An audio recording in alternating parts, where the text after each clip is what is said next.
Welcome to my YouTube channel. Siya ने भी आज नीले रंग की शिफॉन की साड़ी पहनी हुई थी। आंखों में काजल सजाया हुआ था। आज बहुत दिनों बाद वे सच संवर को घूम रही थी, पर रघु को अब जाकर फुर्सत मिली थी उसे देखने की। देख ही सकता था और क्या ही करता, क्योंकि दोनों से एक महीने में बोलचाल बंद था। एक कमरे में रहने के बाद भी सिया अब रघु से बात नहीं कर रही थी। रघु ने पहले कोशिश की, बस निराशा हाथ लगी तो उसने भी बोलना बंद कर दिया। सिया अपनी पढ़ाई और रघु अपने कामों में व्यस्त रहता था। रघु को सिया को गुरुत्व देगी। ईशान ने रघु से पूछा, क्या पे बड़ी यहाँ है तेरी, क्या पे बॉडी यहाँ है तेरी और मन कहीं हो। रघु ने सुन जल्दी से सिया से नजर हटा अपना सिलाते हुए कहा, नहीं तो मैं क्या बोल रहा है। ईशान मुस्कुरा दिया और उसने हंसते हुए कहा, ज्यादा मत बन, सब जानता हूँ मैं। गुरु ईशान की बात सुन हंस जाएगी। तभी उसकी गोद में बच्ची हरकत करने लगी, आंखें बंद के रोने लगी। तो गुरु ने अब हॉल में नजर दौड़ाई। अन्वी उसे अपनी मम्मी के साथ बात करते हुए देखी तो वे दोनों के पास से हट गया और उसने अन्वी के पास जा बच्चे को उसे देते हुए कहा, लो ये रोने लगी। उसके बाद संध्या ने कहा, क्या विकास भाई, अभी से बुरा हाल है आपका, जो आपका तो बच्चों का तो काम ही है रोना। उसकी बात सुन गुरु ने मुस्कुराकर कहा, हाँ हाँ तो वो तो है। हंसी ठिठोली के साथ घर का मामला सबसे अलग था। धीरे धीरे सभी पिता को भूलने लगे थे। सबसे ज्यादा दुखी काजल दीदी हुई थी, क्योंकि उन्होंने अपनी बहन सिम्मी से ज्यादा उन्हें महत्व दिया था, पर उन्होंने उनके साथ क्या मगर धीरे धीरे अब ये बात भी पुरानी होने लगी थी। एक साल बाद समय का पहिया कभी नहीं रुकता। आस्था 1 साल की हुई थी और अब तो खुद शैतानी करना भी सीख चुकी थी। अन्य आस्था को सुलाकर गुरु का इंतजार कर रही थी। गुरु की हमेशा से आदत थी, वह रात को देरी से ही आया करता था। जमींदारी के अलावा गुरु ने अब धीरे धीरे अपना बिजनेस भी फैलाना शुरू कर दिया था, जिसमें उसका साथ रघु दिया था। रात के 12 बजे डोरबेल बजी तो उन्हें उठकर जल्दी से नीचे आई और उसने डोर ओपन करते हुए नाराज होकर कहा कि आप फिर से झूठ बोले, बताइए कितने बज रहे हैं। बाहर डोर पर खड़े गुरु ने अन्वी को अपनी गोद में उठाते हुए कहा, सूरी जान आज बहुत ट्रैफिक था। ये कहते हुए गुरु अन्वी को अंदर लाया तो अन्वी ने चिढ़ते हुए कहा, सो झूठे मरे होंगे तब आप जैसा झूठ जाकर पैदा हुआ है। फिर उसकी बातें सुन हंसे। उसने हंसते हुए कहा, बीबी तुम ताई जी से थोड़ा दूर हो, अकेली बातें इसलिए थोड़ा दूर हो, अकेली बातें इसलिए करने लगी हो। अन्वी ने मुंह बनाते हुए कहा, चुप रहो आप, कम से कम भाई को तो जल्दी फ्री कर दिया करे। अकेली से आगे से समझ पा ली। गुरु ने अन्वी को लाकर डाइनिंग टेबल पर बैठाते हुए कहा, सही कहा तुमने, आगे से याद रखूंगा। अन्वी ने गुरु के लंबे बालों में उंगली डालो ने बिखरते हुए कहा, हम अब जाकर डोर बंद करके आइए। आजकल गुरु को लंबे बाल और साथ ही मूछें रखने का शौक चढ़ा हुआ था। गुरु डोर बंद कर अन्वी के पीछे किचन में चला आया। वे इस समय उसके लिए गर्मा गर्म रोटियां सेक रही थी। गुरु ने जाकर उसे पीछे से अपनी बाहों में भरकर पूछा, मेरी प्रिंसेस हो गई। अवनी ने नाम है सर हिलाते हुए कहा, हाँ। गुरु ने यह सुन खुश होते हुए धीरे से पूछा, ये अच्छा क्या तुमने। अन्वी ने उसकी बात सुनकर पूछा, क्या तो इस बार गुरु ने मना करते हुए कहा, नहीं कुछ नहीं, तुम रोटी बनाओ। ये कहते हुए गुरु ने अन्वी के फोन को अपने होठों से छुआ। अन्वी ने रोटी बोलना बंद कर दिया। उसने गुरु को दूर करने की कोशिश करते हुए कहा, मैं सब समझ रही हूँ कि आप क्या करने की कोशिश कर रहे हैं। गुरु ने अन्वी को अपनी बाहों में और कस कर मरते हुए कहा, क्या समझ आया तुम्हें। अन्वी ने उसकी बात सुन कुछ कहना चाहा, तभी गुरु ने अपने सॉफ्ट गाल पर हरकत करना शुरू किया तो वे खिलखिलाकर हंसती और उसने उसकी पकड़ से आजाद होने की कोशिश करते हुए कहा, देखिए। गुरु ने अन्वी के गाल पर बाइट करते हुए शरारत से कहा, देखे नहीं करिए मुझे प्यार, पर ये कहना चाहती हूँ ना तुम, मैं समझ गया। अन्वी ने नाम में से हिलाया, मगर तब तक गुरु ने गैस ऑन ऑफ कर दिया था। एक बार फिर अन्वी को अपनी गोद में उठा लिया और उसे लेकर ऊपर अपने एक दूसरे रूम में चला आया। उसने अन्वी को आराम से बेड पर बिठाया तो अन्वी ने उसे रोकते हुए कहा, आशा रूम में के लिए। गुरु ने उसके होठों पर सॉफ्ट डेली किस करते हुए कहा, प्लीज जान, बस थोड़ा सा प्यार करेंगे। अन्वी उसकी बात सुन हंसी और उसने उसके करीब उसे स्मेल किया तो उसने ड्रिंक नहीं की थी। वो ऐसी हरकतें हमेशा ड्रिंक करने के बाद ही करता था, मगर आज उसने कुछ ज्यादा ही अपनी बीवी पर प्यार आया था। गुरु ने अपने शर्ट के बटन खोल शर्ट निकालकर साइड में फेंक अन्वी के होठों पर एक बार फिर अपने होठों को रख उसे स्पार्टिल किस किया। दोनों किस करते हुए बेड पर लड़ चुके थे। गुरु ने अन्वी के चेहरे को अपने हाथों से थामा हुआ तो वहीं अन्वी गुरु के पेट को अपने सॉफ्ट हाथों से सहला रही थी। दोनों एक दूसरे में खोने लगे थे कि तभी गुरु ने किस पर एक कर अपनी बहती सासू को काबू करने की कोशिश करते हुए कहा, जान तुम्हें नहीं लगता हमारी प्रिंसेस को एक छोटे भाई की जरूरत है। अन्वी ने गुरु की बात सुन उसे दूर धकेलते हुए कहा, नहीं, उसकी अभी ऐसी कोई जिद नहीं है। गुरु ने ये सुन जल्दी से अन्वी के ऊपर आते हुए कहा, नाराज क्यों हो रही, मैं तो मजाक कर रहा था, जस्ट नहीं। ये कहते हुए उसने अपने दांत दिखाए तो उन्होंने कहा से आ गए तो उसने अपने ही कपल गुरु के गले में अपनी बाहें डाल उसे अपने बाहों में भर लिया। तो वही वो दूसरी तरफ रघु की लेट नाइट अपने घर आया था। सिया ने उसके लिए डोर ओपन किया और बस जल्दी से अपने रूम में चली गई। रघु उसके पीछे पीछे गया और उसने सबसे पहले रूम में गार्डन में से अपने 4 महीने के बच्चे को देखते हुए सिया से पूछा, आप कैसा है? सिया ने उसकी टेबल की तरफ उसने जाते पूछा, पहले से ठीक है। रघु ने सुन बच्चे को छूना चाहा पर कुछ याद आते ही सबसे पहले बाथरूम में गया, अपने हैंड वॉश कर बाहर निकल आया। बाहर आकर एक बार फिर गार्डन में जागा तो बच्चा हिलने लगा था और बस रोने को तैयार था कि झट से रघु ने बच्चे को अपनी गोद में उठा लिया। गोद पे उठा सिया से कहा, ये जाग गया। मगर सिया रघु के पास रूम से बाहर चले गई। रघु से हैरानी से जाते हुए देखता रहेगा। रघु को सिया का यही बर्ताव पसंद नहीं आता था। उसकी नाराजगी उससे थी, मगर इसमें उनके बच्चे का क्या दोस्त था? उसकी लापरवाही के जैसे ही बच्चा बीमार पड़ गया था फिर भी वे इतनी पत्थर दिल थी कि उसका पर ध्यान देना ही नहीं चाहते थे। रघु बच्चे को संभालते हुए बाहर निकल कर आया तो सिया किचन में थे। रघु उसके पीछे पीछे किचन में चला आया। उसने सिया से कहा, तुम बच्चे को संभाले, मैं खुद खाना परोस दूंगा। सिया ने उसकी बात सुन बिना उसकी तरफ देखे बच्चे को अपनी गोद में लिया और वहां से चल गई। रघु ने भी खुद के लिए खाना परोसा और बस डाइनिंग टेबल में आकर टेबल पर बैठ खाना खाने लगा। उसे इस तरह अकेले खाना खाने की भी आदत पड़ चुकी थी। 1 साल वैसे या रघु की तरफ प्यार से मैं देख बस मुंबई में ही मुस्कुराई थी। उसके बाद से दोनों के बीच दूरियां बढ़ गई थी, कुछ गलतफहमियां बढ़ गई थी। इस बीच पता चला कि सिया प्रेग्नेंट। इस दौरान भी दोनों एक दूसरे के करीब निहायत हुआ। दोनों के उतनी ही हुई जितने की जरूरत थी। दोनों के बीच इस बार बात करने के लिए वजह सिर्फ उनका बच्चा था और कुछ नहीं। इस 1 साल में सिया अपने कॉलेज और रघु अपने घर के बनाने में सपने में जुट गया था। खाना खाने के बाद रघु रूम में आया तो सिया बच्चे को लेकर बेड पर लेटी हुई थी। रघु ने उसके पास जाकर पूछा, सो गया? सिया ने हाँ में से रहा तो रघु बेड पर बैठकर उसके बच्चे को छूने लगा कि गलती से उसने सिया के हाथ को छू लिया। अचानक हुई सरकत से दोनों एक दूसरे की आंखों में देखने लगे। रघु ने सिया की आंखों में खोए हुए अब धीरे से बेख्याली में उसका हाथ पकड़ लिया। सिया भी इस समय उसकी आंखों में खोई हुई थी कि तभी रघु ने झुककर उसके हाथ को अपने होठों से छुआ तो सिया के बदन में सिहरन दौड़ गई। उसने झटके से रघु से अपना हाथ छुड़ा लिया तो रघु भी होश में आ और उसने जल्दी से कहा, सॉरी। वो में पर सिया ने उसकी सुनने की बजाय इस बार सिर तक ब्लैंकेट ओढ़ लिया। रघु ने सिया को देखते हुए कहा, वो बहक गया था, सॉरी। सिया ने रघु की बात सुन खामोश रही। रघु ने कुछ देर तक सिया को देखा और फिर अपने कपड़े बदलने चला गया। वापस लौट कर आया तो रूम की लाइट बंद थी। उसने चुपचाप नई टी-शर्ट से अपना लाइटर और सिगरेट लिया और फिर बालकनी में चलाया। बारिश का मौसम था। कुछ देर पहले बरसात हुई थी, इस वजह से मौसम ठंडा था, पर रघु उसके दिल की जलन को शांत नहीं कर पा रहा था। रघु ने सिगरेट पी और उसके बाद रूम में वापस आ शांति से बेड की दूसरी तरफ लेट गया। शुरू होने पर उसने सिया को देखते हुए कहा, सिया। जब कोई जवाब नहीं मिला तो उसने उसे के बीच में सोए अपने बच्चे के सिर को प्यार से चूम लिया। दोनों के बीच कैसा भी रिश्ता रहा पर रघु को अपना बच्चा अपनी जान से भी ज्यादा प्यारा था। उसके लिए तो दुनिया से भी ज्यादा था। वहीं वैसे में धोनी और ईशान इस समय मिस्टर खुराना यानी कि ईशान के डेढ़ के पास थे। वो पहले से बेहतर थे और वो धीरे धीरे चलने में लगे थे। धोनी ने रघु देख खुश होते हुए कहा, पापा जी, डॉक्टर्स ने कहा कि अब हम जल्दी ही आपको घर ले जा सकते हैं। मिस्टर खुराना ने धोनी की बात सुन खुश हो बड़ी मुश्किल से अपना हाथ उठा उसके सिर पर रख दिया। वहीं को दूर खड़ा ईशान वहां से बाहर निकल गया। वो उनकी हालत में सुधार देख खुश था पर उसने जाहिर नहीं होने दिया। वो आज भी अपनी डेट से नाराज था। उसे अपने सवालों के जवाब चाहिए थे, मगर अब जब उसने इतना इंतजार किया तो और सही मैं चाहता था कि मिस्टर खुराना पूरी तरह से ठीक हो, तभी वो उनसे कोई सवाल करेगा। धोनी और ईशान दोनों एक हफ्ते से यहाँ आए हुए थे। ईशान आकर बाहर खड़ा हुआ था कि धोनी ने उसके पास आते हुए पूछा, आप क्यों? आप पापा जी से नाराज रहते, उन्हें अच्छा नहीं लगता। ईशान ने धोनी की आवाज सुनना खोकर कहा, तुम इन सब बातों से दूर हो। धोनी ने ईशान के सामने खड़े होकर पूछा, क्यों? ईशान, मैं क्यों इन सब बातों से दूर हूँ? मुझे अच्छा नहीं लगता। वो हम हर रोज इस उम्मीद से आपको देखते हैं कि आप उन्हें एक बार डेढ़ कहकर पुकारेंगे, मगर आप तो। ईशान ने धोनी की बात सुन अब गुस्से में उसे घूरकर देखते हुए, तुम्हारी खातिर यहाँ तक आ गया हूँ, बस इससे ज्यादा उम्मीद मत रखना। ये कहते हुए गुस्से से वहां से निकल गया। सुबह के समय आस्था उठ गई थी और गुरु के चेहरे को छूकर खुश हो रही थी कि तभी पास हुई अन्वी ने उठकर गुरु के गाल पर किस किया तो आस्था अपनी गुरगुर आंखों से अन्वी को टुकुर टुकुर देखने लगी। अन्वी जानती थी कि आस्था को बहुत चोट होती थी अगर वे गुरु की किस करे। अन्वी ने आस्था को छुड़ाने के लिए एक बार सोते हुए गुरु को किस किया तो इस बार आस्था ने जल्दी से गुरु के चेहरे को अपने हाथों से छुपाने की कोशिश करते हुए अपनी तोतली आवाज में कहा, पापा। आस्था कुछ शब्दों को बोलना सीख गई थी, जैसे पापा पापा। अभी 2 हफ्ते पहले ही गुरु और अन्वी ने आस्था का पहला बर्थडे सेलिब्रेट किया था।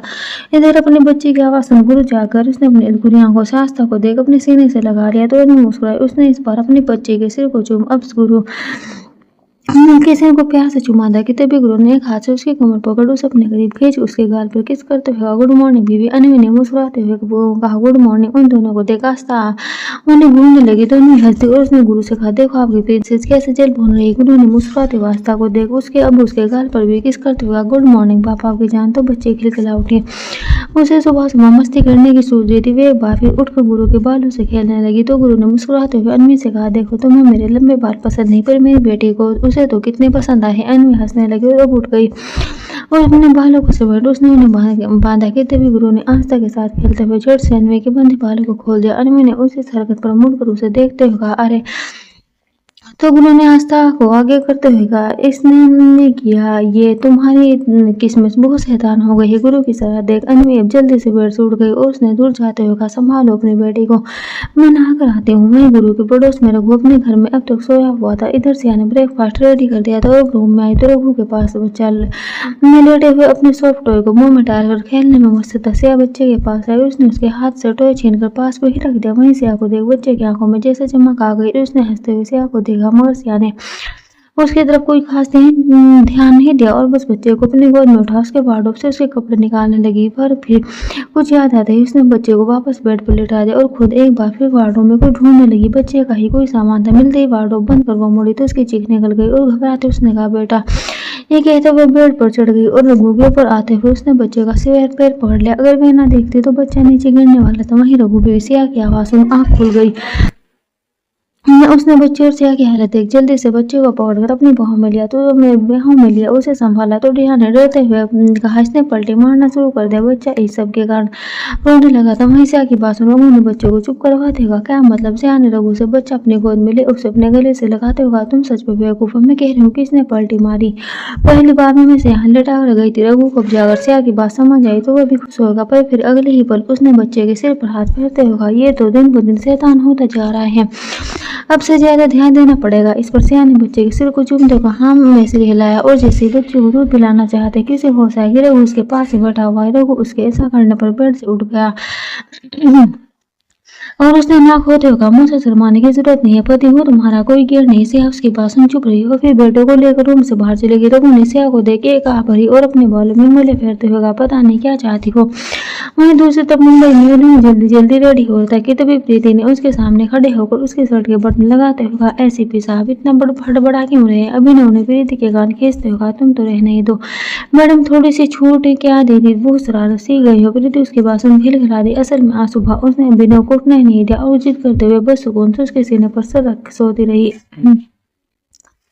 इस वजह से एसीपी साहब आज लेट हो गए थे और प्रीति ने उसके चेहरे पर आई परेशानी दूर करने के लिए जल्दी से अभिनव के होठों पर किस करते हुए अच्छा सॉरी बाबा परेशान नहीं करूंगी पर बस अभिनव उसकी हरकत पर उसे घूरने लगा और फिर अगले ही पर उसने प्रीति को अपने बाहों में भरकर उसके होठों पर किस करते हुए नहीं तुम परेशान नहीं करोगे तो मजा कैसे आएगा। प्रीति ने अपने हंसते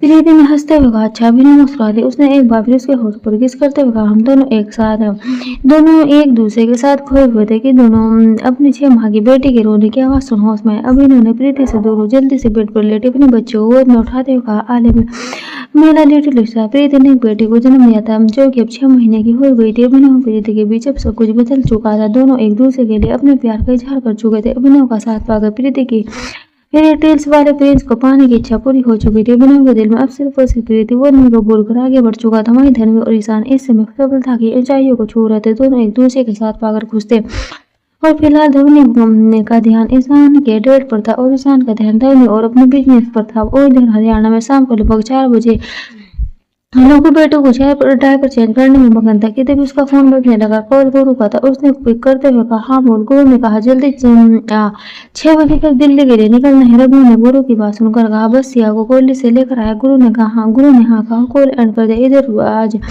बेटू रोज बहुत रोजगार था। रघु ने उसे बहलाने की बहुत कोशिश मगर वे शांत होने को तैयार नहीं थे। रघु ने बेटू को अपनी गोद में उठाते हुए उससे कहा चुप हो जाए मेरे शेर मामा बस आने वाली है। रघु ने उसे बहलाने के लिए झुंझुना बजाया मगर आज तो बेटू शांत होने का नाम ही नहीं लेता। रघु ने अब उसे अब सब छोड़ जल्दी से उसे कपड़े पहना दिए। वो उसे रेडी कर अनवी के पास छोड़ने जा रहा था क्योंकि उसे सिया को कॉलेज से लेकर आना था। सिया भी कॉमर्स सेकंड ईयर की स्टूडेंट थी। कॉलेज डेली जाना पड़ता था इसलिए सुबह के समय रघु घर पर रहकर बेटू का ख्याल रखता था और सिया कहते ही अपने काम पर चले जा करता था। दोनों एक दूसरे से बात मना नहीं करते थे, मगर एक दूसरे की जरूरतों का पूरा ख्याल रखते थे। घर को लोग रघु बेटू को अपनी गोद में लिए मुड़ा के तभी घर के सामने एक कार आकर रुकी। कार से सिया बाहर निकली और उसने मुस्कुराते हुए कार के अंदर बैठे शख्स से कहा, थैंक यू सर। थोड़ी देर में कार वहां से चली गई तो सिया अब मुस्कुराते हुए मुड़ी कि रघु को सामने देख उसकी मुस्कुराहट फीकी पड़ गई। वह रघु वो सिया को खा जाने वाली नजरों से घूरे जा रहा था। उसने सिया के पास आ जा सख्ती से पूछा, कौन था, वे किसके साथ आई? सिया ने मुंह फेर कर कहा, सर है। रघु ने सिया की बात सुन उस पर भड़कते हुए कहा, वेट नहीं कर सकती थी, मेरा आ रहा था मैं लेने। सिया ने रघु की आंखों में देखते हुए कहा, आज दिन ही क्लास थी, तुम्हें कॉल भी किया मगर तुमने पिक नहीं किया। रघु ने सिया की बात सुन गुस्से में कहा, तो ऑटो रिक्शा से आ जाती। सिया ने पास पास अपनी नजर फिराई, दोनों इस समय व्यवहार थे। रघु का उस पर भड़कना सिया को पसंद नहीं आया। उसने उसे कुछ कहना चाहा मगर इस बार उसके बीच बेटू ने अपना हाथ बोल से हम खुश हो सिया को देखते हुए कहा, अभी बोलना। उसे आया नहीं था पर रघु और सिया की गैर मौजूदगी में उससे बातें करता था तो आप पकड़ना सीख गया था। दोनों अपने बच्चे की आवाज सुन शांत हो गई। वहीं रघु को एहसास हुआ कि दोनों भारे बच्चों को अपनी तरफ देखता पाकर भी सिया ने और उसे गोद में लेने की बजाय रघु से पूछा, घर की चाबी? रघु ने उसे चाबी सौंपी और बच्चों को संभालते हुए कहा, ये बुआ आज बहुत रो रहा था, संभाली उसे। सिया ने डोर ओपन करते हुए कहा, पहले मुझे फ्रेश होने दीजिए। दोनों अंदर आ ही रहे थे कि रघु ने बेटू को क्रेडल में लेटा जल्दी से जाते हुए सिया की बाह पकड़ते हुए उससे पूछा, मैं जानता हूँ मैं तुम्हें अच्छा नहीं लगता पर कम से कम ये बच्चा तो तुम्हारा भी है, फिर क्यों उससे दूर भागती हो? सिया ने रघु की बात सुन चढ़ते हुए कहा, कहाँ भागती हो? क्योंकि तुम दोनों ने मिलकर मेरी जिंदगी बर्बाद की है। मुझे नहीं चाहिए था बच्चा, अभी पढ़ाई करूँ या उसे संभालू? तुम्हें चाहिए था ना, संभालो तुम। ये कहते हुए सिया जाने को हुई मगर रघु ने उसे पकड़कर बोल से सटाकर कहा, क्यों कर रही हो ये सब? एक साल से तुम्हारी बेरुखी बर्दाश्त कर रहा हूँ, क्या नहीं किया मैंने तुम्हें खुश करने के लिए?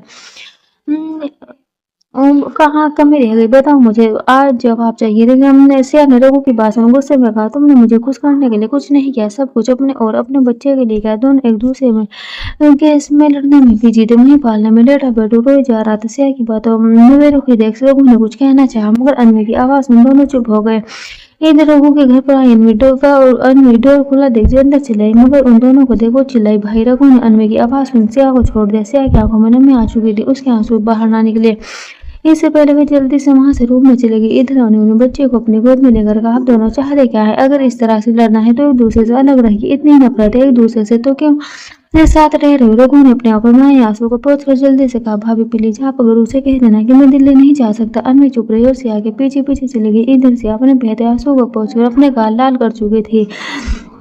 अन्वी ने बेटू को सिया के सामने किया तो सिया ने उसे अपनी बाहों में भर लिया। अन्वी ने ये देख सिया से पूछा, सिया बात क्या है? आखिर भाई और तुम्हारे बीच क्या परेशानी है? परेशानी जो भी हो उसमें इस मासूम का क्या कसूर है? क्यों इस पर ध्यान नहीं दे रही हो तुम? सिया चुप्पी साधे बैठे रही तो अन्वी अब थोड़ी देर बाद वहां से चली गई। उन दोनों के रिश्ते की सच्चाई अन्वी और गुरु भी जाते थे। दोनों उनके बीच सुलह कराने की कोशिश की मगर दोनों न जाने किस बात पर अड़कर बैठे हुए थे। अन्वी अपने घर वापस आई तो आज अपनी दीदी के पास थी। ताई जी ने अन्वी को खाली हाथ देख उसे पूछो बेटू तो अन्वी ने कहा अन्वी ने उन्हें बताते हुए कहा, वो सिया आज भी खुद ही कॉलेज से वापस आ गई। ताई जी ने उसकी बात सुनकर कहा, फिर भी ले आती, उसने हमारा मन था, उसने खिलाने का। अन्वी मुस्कुराई उसने कहा, आप चली जाओ, बेटू को भी ले आना और फिर दोनों को भी थोड़ा डांट लगाना, दोनों अभी भी बच्चों की तरह लड़ते हैं। अन्वी की बात सुन ताई जी हंसती और उन्होंने अन्वी से पूछा, विकी कब तक आवेगा? ताई जी की बात सुन अन्वी को याद आया कि उसने गुरु से कहा ही नहीं कि वो उसके साथ नहीं जा सकता। अन्वी ने जल्दी से सबसे पहले गुरु को कॉल किया। गुरु ने कॉल पिक किया तो अन्वी ने कहा, आज आप दिल्ली मत आइए, भाई आपके साथ नहीं जा पाएंगे। गुरु ने अन्वी की बात सुन उससे पूछा क्यों तो अन्वी ने एक नजर ताई जी को देख वहां से उठ रूम में जाते हुए कहा, पता नहीं पर भाई घर पर गई तो वे दोनों आज फिर लड़ रहे थे। ये सुन गुरु के माथे पर बल पड़ गए और उसने सिया की फिक्र करते हुए पूछा। रघु ने सिया से कुछ कहा? अन्वी ने उसे बताते हुए कहा, पता नहीं। गुरु ने कहा, मैं बात करूंगा उससे पर बाद में, अभी घर आ रहा हूँ, मुझे दिल्ली के लिए निकलना है। गुरु ने कॉल एंड कर अब अपने फोन को देखा। कुछ समय में फिलहाल लोगों को कॉल नहीं किया। इधर बेटू सो गया था इसलिए सिया ने उसे बेड पर लेटा दिया और वहां से जाने लगी। पर फिर सुबह की याद उसके जहन में आई तो वो जल्दी से सारे पिलो सीमेंट बेड के आसपास लगा दी। कुछ देर बाद रघु रूम में वापस आया तो सिया अपने कपड़े बदल कर बाथरूम से निकल आई थी।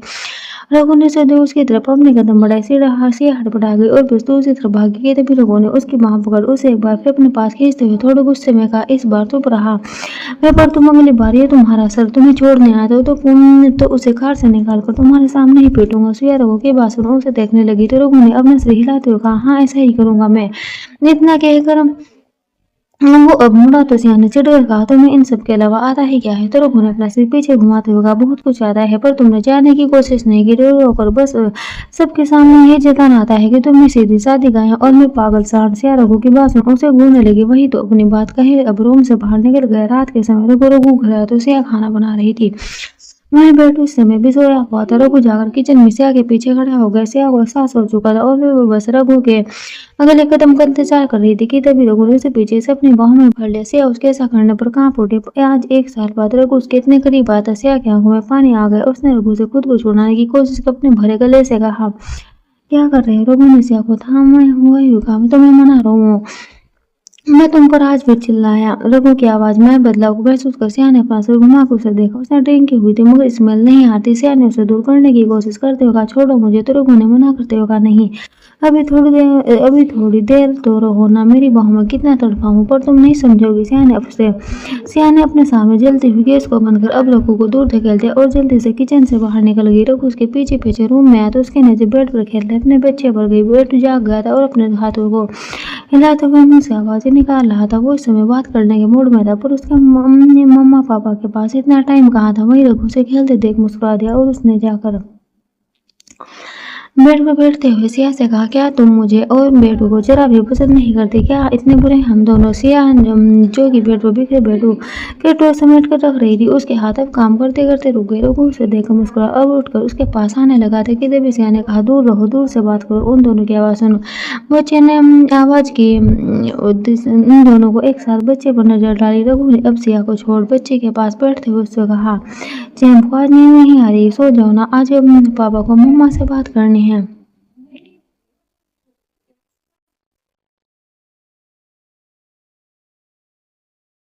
रघु खुद से बात करते थे। बच्चे की आंखों में चमक आ गई और वो खिलखिलाहट और बैठ जाता था। रघु के साथ रहता था पर फिर भी उसे सुकून सिया की गोद में आकर मिलता था। आखिर वो उसकी माँ थी पर सिया अपने सिया बच्चे पर अपना प्यार कभी नहीं लुटाती थी। वहीं इधर रघु की बात सुन क्यों इससे बात करना चाहता है, इस पर सिया थोड़ा सहम गई। फिर भी उसने रघु से पूछा, खाना लगा दो? रघु ने बच्चे के साथ खेलते हुए हाँ में सिर हिलाया तो सिया जल्दी से टेबल पर खाना लगाने के लिए रूम से बाहर निकल आई। खाना लगा ही रही थी कि टेबल पर रखा हुआ रघु का फोन बजने लगा। सिया ने अपनी पलकों को उठाकर एक नजर फोन की स्क्रीन पर डाली तो अगली पल गुस्से से भर आई। फोन स्क्रीन पर तरफलस हो रही प्रीति के नाम को देख उसने गुस्से में फोन उठाकर बोल पर दे मारा। एक बार फिर आंसू ने उसकी आंखों में जगह बना ली कि देवी रघु ने फिर से उसे अपनी बाहों में भरते हुए पूछा, बोलो ना, क्या करूं जिससे तुम्हारी नाराजगी दूर हो जाए? सिया ने उसकी बात सुन रोते हुए कहा, मुझे डिवोर्स देकर। सिया की बात सुन जैसे रघु को झटका लगा। उसने सिया को अपनी तरफ घुमाते हुए कहा, क्या कहा तुमने? इस पर सिया ने रोते हुए कहा, हम एक दूसरे के लिए नहीं बने, मुझे अकेला छोड़ दो। तभी रघु ने सिया के हिलते होठों पर अपनी उंगली रखते हुए कहा, चुप खबरदार, जो आगे कुछ भी बोला तो मैं तुम्हें कभी नहीं छोड़ूंगा। सिया ने रघु को गुस्से में दूर धकेलते हुए कहा, तुम मार दो मुझे पर मुझे तुम्हारे साथ अब नहीं रहना। घुटन महसूस करती हूँ मैं तुम्हारे इस रिश्ते में। सिया की बात सुन और उसकी आंखों में आंसू देख रघु की भी आंखें नम हो गई और उसने सिया के करीब आते हुए कहा, ऐसा क्यों कर रही हो? सिया ने रोते हुए अपना सिर पकड़ कर कहा, क्योंकि मैं तंग आ चुकी हूँ। प्रीति प्रीति बस प्रीति, आज भी तुम उसे नहीं बोली और मुझे अपने साथ जबरदस्ती रहने पर मजबूर कर रहे हो। क्यों कर रहे हो? तुम्हें सारा गुने सिया को पकड़ अपनी बाहों में लेकर कहा, तुम पागल हो गई हो उससे अब मेरा कोई वास्ता नहीं। सिया ने रघु पर भड़कते हुए कहा, झूठ हो तुम, झूठ। तो रघु ने कहा, सच? सिया ने अपना सिर हिलाकर कुछ कहना चाहिए तभी रघु ने कहा, अपने बच्चे की कसम खाकर कहता हूँ कि मेरा अब उससे कोई वास्ता नहीं। सिया ने रघु की बाहों से दूर हटने की कोशिश करते हुए कहा, मेरे बच्चे की झूठी कसम खाकर। झूठी कसम मत खाइए, कोई वास्ता नहीं। तो इस समय फोन क्यों कर रही है? सिया की बात सुन रघु ने उससे पूछा, क्या कहा तुमने? प्रीति ने मुझे कॉल किया। सिया चुप रही तो रघु ने इधर देख अपना फोन ढूंढा तो सामने टूटे हुए फोन को देख उसने सिया से कहा, तुम्हें मेरा फोन तोड़कर क्या चैन मिल जाता है? ये कहते हुए रघु ने जाकर अपना टूटा फोन उठाया और सिया के पास वापस आते हुए कहा, ये सच है कि प्रीति ने मुझे कॉल किया होगा पर ये मुंबई वाली प्रीति नहीं, ये गुरु के टीवीएस शोरूम के मैनेजर है। प्रीति सावरलाल। रघु की बात सुन सिया ने झट से अपना चेहरा उठा उसे देखा। सिया ने धीरे से पूछा, क्या कहा? तो रघु उस तो तुम उस प्रीति के कॉन्टेक्ट में नहीं है। रघु ने अपने टूटे हुए फोन को देखकर कहा, नहीं। रघु का जवाब सुन सिया के होठों पर मुस्कुराहट खेल उठी। वे कितनी पागल थी। वह प्रीति के नाम की कंफ्यूजन की वजह से ना जाने क्या सोच बैठी थी। रघु और प्रीति को लेकर 6 महीने से वे प्रीति के काल और रघु के पास आते थे, यही समझते थे कि वो ये मुंबई वाली लड़की है जिससे रघु प्यार करता था। दोनों के बीच इस बोल न जाने क्या गलतफहमी पैदा की गई थी। पर आज पुरानी बात पर बड़ी धूल की कुछ परत हट गई जिसके चलते वे खुश हो गए थे और अपनी खुशी को छुपाते हुए सिया ने रघु से पूछा, थे हमारी शादी के बाद कभी उससे कांटेक्ट नहीं किया। रघु ने सिया की बात सुन अब उसे देखते हुए कहा, नहीं मैंने तो कभी उससे बात नहीं की। तुम मुझे क्या समझते हो, इतना बेवकूफ नहीं हूँ मैं, अपनी जिम्मेदारी अब बखूबी समझता हूँ और तुम्हें अब धोखा देने की कभी नहीं सोच सकता। रघु की बात सुन सिया की आंखों में एक बार फिर झलझला गई और उसने जल्दी से पूछा, इसका मतलब प्रीति से प्यार नहीं तुम्हें? रघु सिया की बात सुन खामोश हो गया। उसकी चुप्पी को देख सिया का दिल एक बार फिर से डर से कचोट गया। चेहरे की मुस्कुराहट हटने लगी थी कि तभी रघु ने एक कहा भरते हुए कहा, सिया मुझे पीछे से प्यार नहीं, मैं तुम्हारे लिए सब कुछ करूंगा, अच्छा पति बनकर दिखाऊंगा, हमारे बच्चे के लिए हमारे लिए जो बन पड़ेगा करूंगा, बस मुझसे प्यार की उम्मीद मत रखना। अब ये प्यार फिर से नहीं होगा मुझसे। कहते हुए रघु अब अपना फोन वही डाइनिंग पर छोड़ रूम से चला गया। उसके जाते ही सिया धम से चेयर पर बैठ गई और उसकी आंखों में आंसू चला गए जो कि कुछ देर में लबालब बहने लगे। एक बार फिर उसका दिल तोड़ दिया गया था। क्यों वे उसके साथ इतनी नाइंसाफी कर रहा था। वे आज भी उसका प्यार नहीं है, बस सिर्फ एक जिम्मेदारी से अगर दिल टुकड़े टुकड़े होकर रह गया था। उसमें ना खुद वहां से उठकर कहीं जाने की हिम्मत बची थी, ना ही उसकी उंगली हिलाने की। अपनी जगह पर वे जड़ हो गई थी कि कुछ देर बाद बेटू की रोने की आवाज सुन होश में आई। को भी साफे दे रहा था। वे उठी और रोज उठी और चल कर रूम में आई तो रघु ने बच्चे को संभालते रखा। रोते नहीं बेबी, देखो मम्मा आ गई। इधर से रघु को नॉर्मल ना देखना जाने क्यों दुखी हो गई। रघु उसके पास आया, उसने बच्चे को उसकी गोद में पकड़ा, मगर सिया वो भी उसे देखे जा रही थी। रघु ने थोड़े गुस्से में कहा, हम ध्यान कहाँ है तुम्हारे? सिया ने उसकी आवाज सुन रोते हुए पेटू को जल्दी से ले लिया और उस अपने बच्चे को अपने सीने से चिपका लिया और उसके तेज फलाई रुलाई फूट पड़ी। ये देख रघु ने जल्दी से सिया को संभाल अपने बाहों में भरकर पूछा, सिया क्या हुआ? मगर वो कुछ नहीं बोली, खुद भी रो रही तो साथ में उसका 4 महीने का बच्चा भी लग रहा था। रघु ने बच्चे को अपनी गोद में ले सिया को हाथ लगाना चाहता कि तभी सिया ने उसका हाथ दूर झटक कर अपने बच्चे को रघु से छीन लिया और जल्दी से रूम से बाहर निकल गई।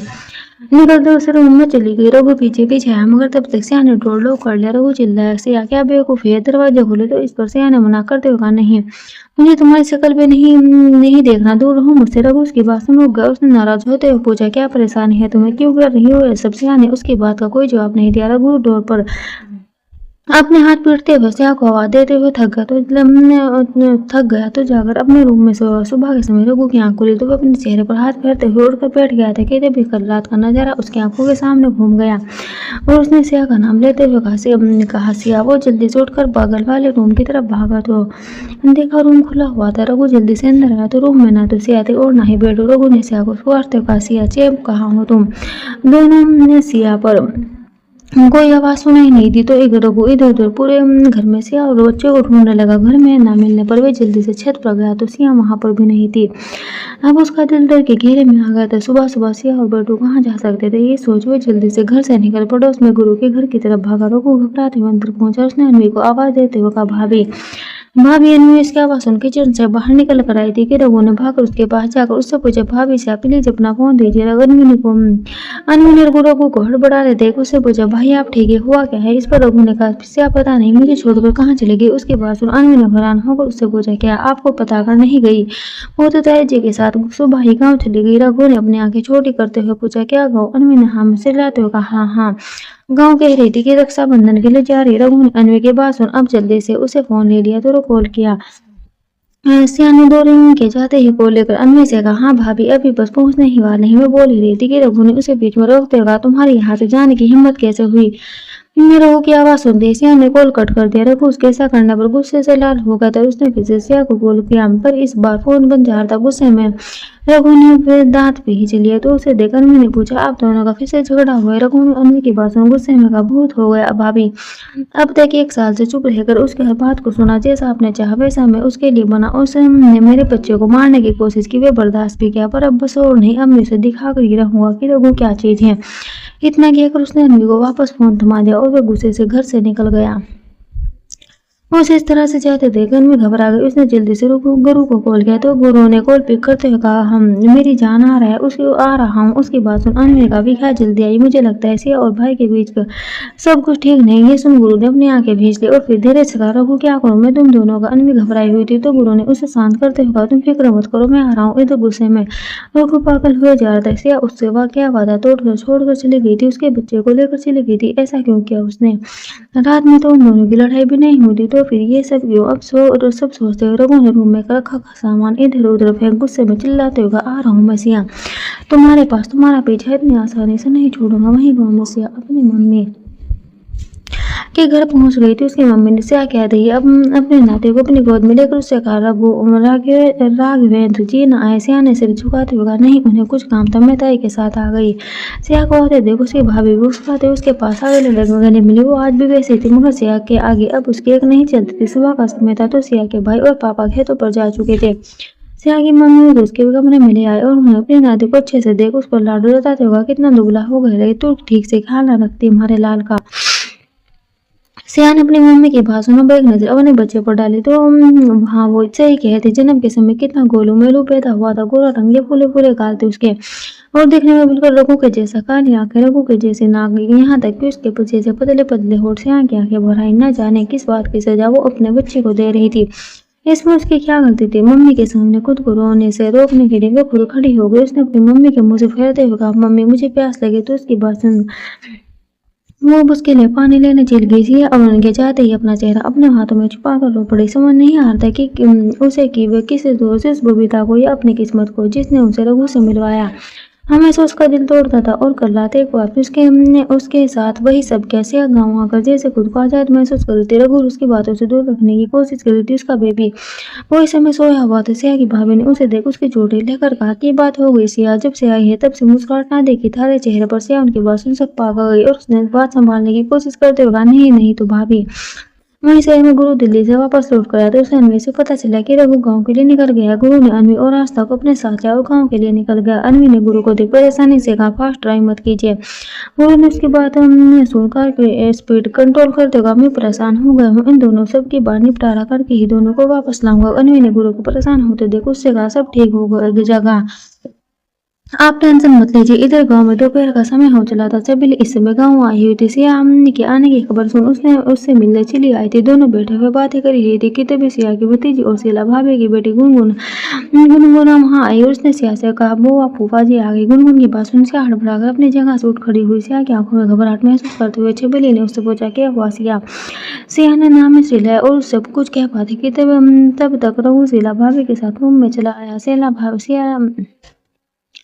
शीला भाभी ने सिया को मजाक करते हुए कहा, सिया ऐसा के लिए आई साथ जो दामाजी भागते हुए चलाए। सिया ने एक नजर रघु को देखा जो कि उसे बस घूरे जा रहा था। रघु को देख छबीली भी सिया को बाद में मिलने का कहकर चली गई। शीला भाभी मुस्कुराते हुए चली गई। कमरे में बस रघु और सिया अकेले थे। रघु ने मुड़कर दरवाजा अंदर से बंद किया तो सिया ने घबराते पूछा, ये क्या कर रही? रघु ने थोड़े गुस्से में कहा, क्या तुम चाहती हो कि तुम्हारे घर वाले भी हमारे बीच की बात सुने? सिया चुप रही थी कि तभी उसके करीब आया। उसने सिया की बाह को पकड़कर उससे पूछा, क्या चाहती हो तुम?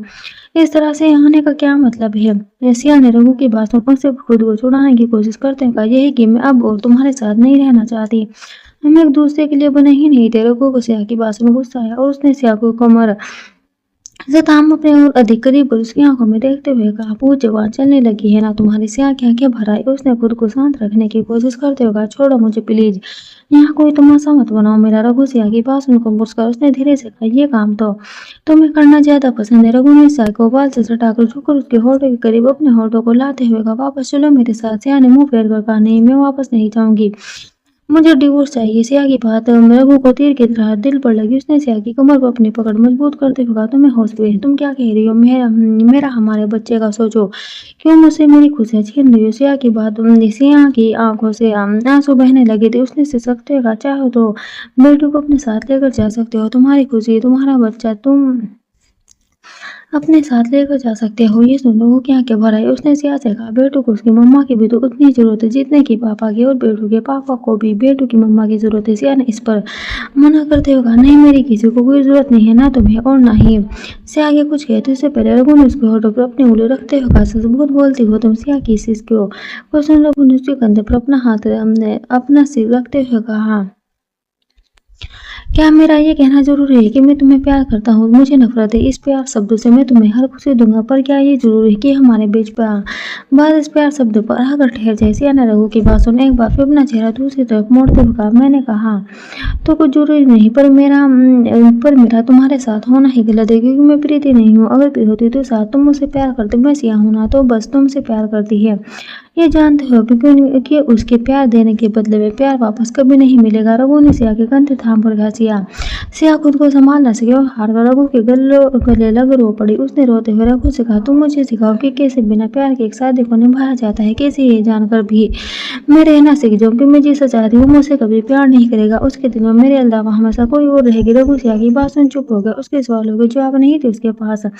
रघु ने सिया को कसकर अपनी बाहों में भर लिया और उसने भरे गले से कहा, तुम गलत, मैं प्रीति को भूल चुका हूँ। सिया रघु की बात सुन उससे अलग हो गई और वहां से जाने लगी थी कि रघु ने सिया को वापस अपने करीब खींच लिया। सिया ने रोते हुए कहा, मैं तुम्हारे साथ नहीं जाऊंगी। रघु ने सिया की बात सुनकर कहा, ठीक है, मैं भी तुम्हारे साथ नहीं रहूंगा, घर जवाई बनकर, पर दोनों बेटू से दूर नहीं जाऊंगा। सिया अब खुद को रोक नहीं पाया और मुस्कुराती उसे मुस्कुराते देख रघु ने उसके चेहरे को अपने हाथों में लेकर बारी बारी से उसके दोनों गाल को चूम लिया।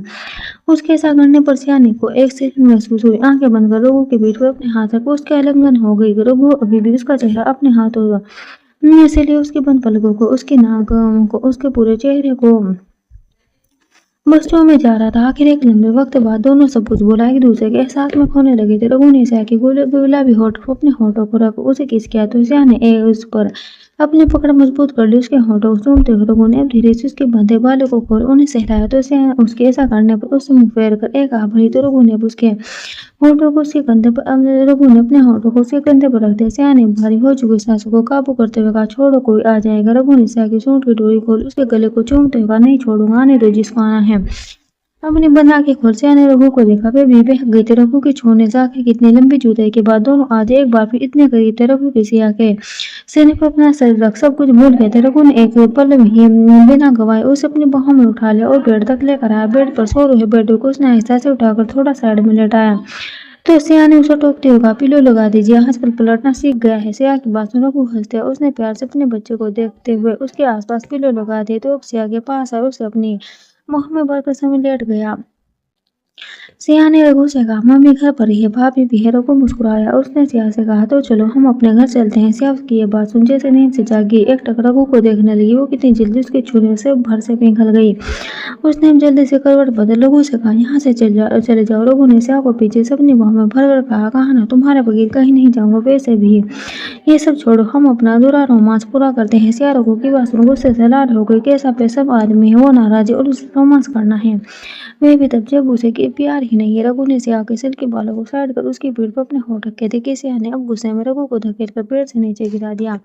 सिया की इस हरकत पर रघु का गुस्सा जैसे सातवें आसमान को छू गया। उसके चेहरे पर आते भाव को देख अब तो सिया घबरा गई। वो उठकर रघु के पास आया। उसने रघु के पास बैठते हुए कहा, मैं तुम्हें मना कर रही थी। रघु ने सिया को अपना हाथ दिखा उसके साथ रहने को कहा और खुद उठ खड़ा होकर जाने लगा तो सिया ने उसका हाथ पकड़ते हुए, कहाँ जा रहे? रघु ने गुस्से में सिया का हाथ दूर झटकते हुए कहा, तुमसे दूर यही चाहती हो ना, तुम रहो अब यहाँ, नहीं आऊंगा तुम्हें कभी लेने। ये कहते हुए रघु ने बेटू को अपनी गोद में उठाया तो सिया हैरान हो गई। उसने घबराते कहा, बेटू को कहाँ ले जा रहे हो?